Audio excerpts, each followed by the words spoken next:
What's up, everybody? Welcome back to Diesel Creek. My name's Matt. Behind me is my borrow pit. Now, some of you may recognize this spot on my property. This is where we kind of dug out some material a while back to put underneath of where my shop is now. We had to bring up that elevation about 9 feet in the one corner, and all the material that's underneath the shop came from what is now this pit. So this whole piece of ground right here that I took the material from kind of used to come out and then taper off down this way as it got narrower, and we just borrowed all that material out of there for use under the shop. I know it doesn't really look like a whole lot on camera, but I promise you it's a little more impressive in person. It's a pretty good high wall. It's about I'd say 18 feet maybe, which in the grand scheme of things, if you've been around any kind of mining operations, this is nothing, but it's something here on my own little piece of dirt. So my plan for this video is to prepare for expanding this borrow pit. Now, I was not originally planning on videoing any of this, but the more I studied what I had to do here, I think it would actually make some pretty good viewing content. There's going to be some fun machine work going on in here, and it's stuff that I like to document not only for myself, but I know that you guys appreciate it as well. So because I wasn't planning on filming any of this, I kind of started already without you guys, but I can get you caught up pretty quick here. So when I cleared for the pit, I took all of the trees that I had cleared and I stacked them over here to the right of my bench cut. And I didn't think that I would actually get up close to them when I was pulling material out of that hole. I didn't think I would need nearly as much as I ended up using. So I kind of worked myself to the point where I couldn't reach any more material. The trees were in my way, as well as that big pile of dirt over there. That was all the topsoil material that came from the area we stripped and ultimately pulled the fill dirt from. So yesterday I went through that big pile of logs that was here. I cut up all the stuff that was good for firewood and all the broken bits and pieces of treetop that aren't worth cutting up for firewood. I wadded up over here in a pile, and as you can see, we're sending them up in smoke. So I'm currently standing on top of that topsoil pile you just saw, and I was up here scratching my head trying to figure out what I was going to do with it. I could load it up in a haul truck and carry it to another piece of the property for storage, out of the way, future use, whatever you want to say. The problem is it's not really good topsoil. It's woods topsoil, so it's got a lot of sticks and a little bit of rock and junk in it. It's not really something you'd want to like landscape around a house with or anything. And even if I did need that kind of quality material, I have another mountain of good clean topsoil down at the other end of the property. So this pile isn't really worth moving very far. Ultimately, my plan for this big hole here is eventually I'd like to dam up this ravine and make a pond out of it. So the dirt that I'm standing on would actually be pretty useful in that case for sealing up the floor of the pond in case it has some leaks in it. So I'm thinking what my plan is going to be is to grab the dozer and we can just start shoving this dirt over the high wall there, and we will eventually, once it's all pushed down there, just kind of stalk it up over onto the left side of this cut for now. And that will give me plenty of access to set a machine right here where this pile is currently, and we'll be able to excavate more from the borrow pit. So after the fires burn out, I think I'm going to grab the Komatsu dozer, and we're just going to come in here and just start shoving all that material off the high wall. And then after the material's all down there, I'm going to have to pioneer a way to get myself down there with the dozer, and then I can carry it all kind of just over there up against that edge of the pit, and we'll stage it all up there. And there it can sit until such a day that we get to this big prawn project, because make no mistake, this is a massive project.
Well, I got all the topsoil piled up down there.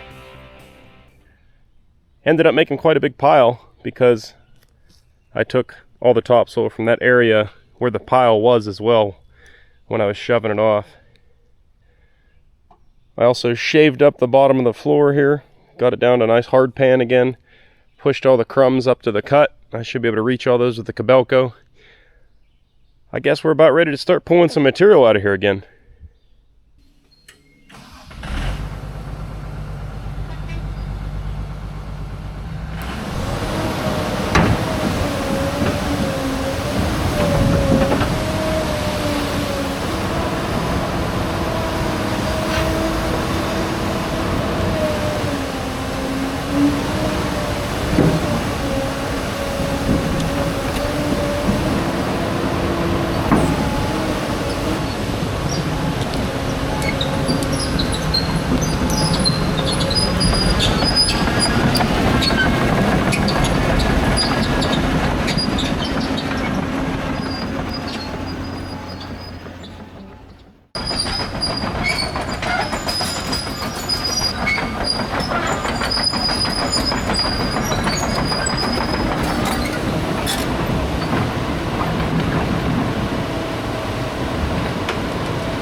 Well, you guys probably remember the culvert pipe we installed a while back.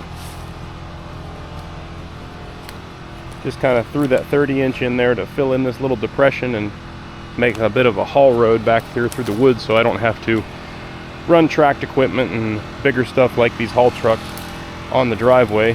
Not that the haul trucks would tear up the driveway, but you end up losing a bit of material and then it gets tracked into the driveway. And it's taken me so long to make that nice driveway, I'd hate to see it get mucked up with dirt or whatever it is I'm moving around. But when we put that pipe in, I admitted that I was not doing it correctly. I had some topsoil basically to get rid of, just like the stuff that we shoved over that high wall, and I just bombed it in on top of that pipe and hoped it would set up, and it actually did. It did a lot better than I expected. It holds the truck okay, but it definitely still a little squishy on top. So I'm putting down a nice thick layer of this shale on top of here. We'll spread this out, hit it with a compactor, and I bet you it tightens up pretty good. It'll kind of act like a floating mat on top of that topsoil. Those haul trucks will probably be about the extent of anything that gets run over top of that pipe that's heavy and on tires. So that'll be good. That get us more cover on the pipe, and it'll kind of just bridge over that topsoil. So I'm going to grab the dozer up out of the pit and we'll spread this out.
buddy.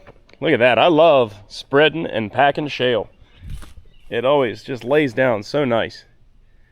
Looks beautiful. It's not perfectly graded. We got a little chunk of a tree root sticking out there. I don't care. It's just fine for what we're doing and for what its purpose is. I like it a lot. I think this is going to hold up a lot better. Let's drive a loaded haul truck across it now and see how it acts. What we're going to be looking for as the truck crosses is to keep an eye on where the tires go and see how much the ground depresses in front of and around the tires. On a job site, they would call that proof rolling, but typically that's done with like a loaded triaxle. I've never seen it done with a haul truck because the ground pressure on a haul truck is actually lighter than a triaxle.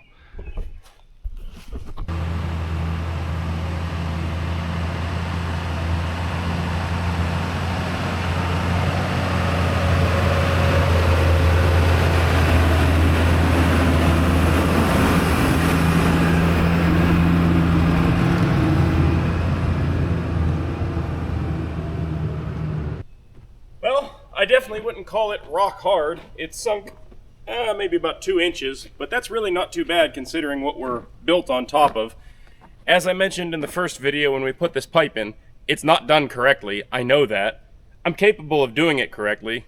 I just try to see what I can get away with. It's not hurting anybody out here. It's not like I did this for a customer. It's for my own self. So if it lasts, it lasts. If not, we'll yank it out of there and put it in right. But for right now, I think this is going to suit my purposes.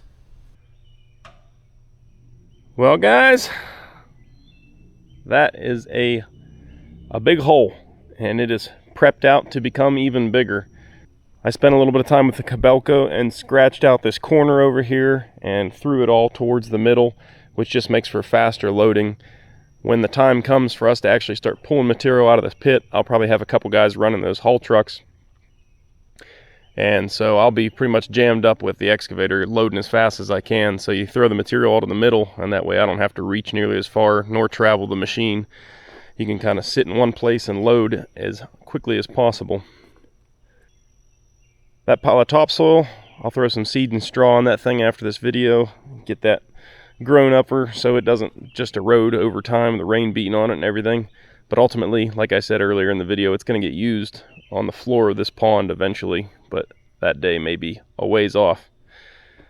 As you guys are all aware, I have quite a few projects on the list, and that whole pond project is not nearly at the top of any list. So I would like to see the pond come together maybe in the next few years, but you never know what the future holds. Lots of stuff has happened around here out of the sequence in which I originally envisioned it, but it happened nonetheless. I hope you guys like the video. I know you like to see the equipment in action from time to time. I do use the equipment more than you guys realize, but it's usually just fire it up, do something real quick for a few minutes that's not worth filming, and then park it again. I originally thought that this was going to be one of those type of missions, but proved to be a little bit more work than I originally thought. So the next time you guys see the borrow pit, we're going to be pulling a bit of material out of here to level up the laydown yard behind the shop. This nice bony shale material is absolutely perfect for that use. I will spare you guys most of my usual end of video spiel this time, and I will close with, we're going to be having a YouTuber meet and greet at the Brownsville Steam Show that I always attend. That is August 9th, 10th, and 11th is the Steam Show. The meet and greet will be on the 10th, which is a Saturday. So if you guys would like to come out, see me, shake my hand, and meet some other YouTubers, I'm working on the formalized guest list, and I will be promoting that when we get a little bit closer. But I'm pretty sure, don't quote me, that Dirt Perfect is going to be there. Let's Dig 18, maybe Clint from CNC Equipment. I have to verify that with him. Scrappy Industries Sam, Frank 73 Diamond Rio, and maybe a couple extras if I can squeeze them in. So if you guys would like to come out, say hello. That'd be appreciated, but more importantly, just enjoy the Steam Show. That is the reason I do these type of meet and greets up there, is I try to get more people involved in the Steam Show, because if people aren't interested and aren't coming out to it, well, it's not going to exist. So come on out, check out the Steam Show if you've never been before. It's a great time, and hopefully I'll see you there. But that's it for this one, guys. I hope you enjoyed it, and if you did, I will see you on the next one. Thanks for watching. Later.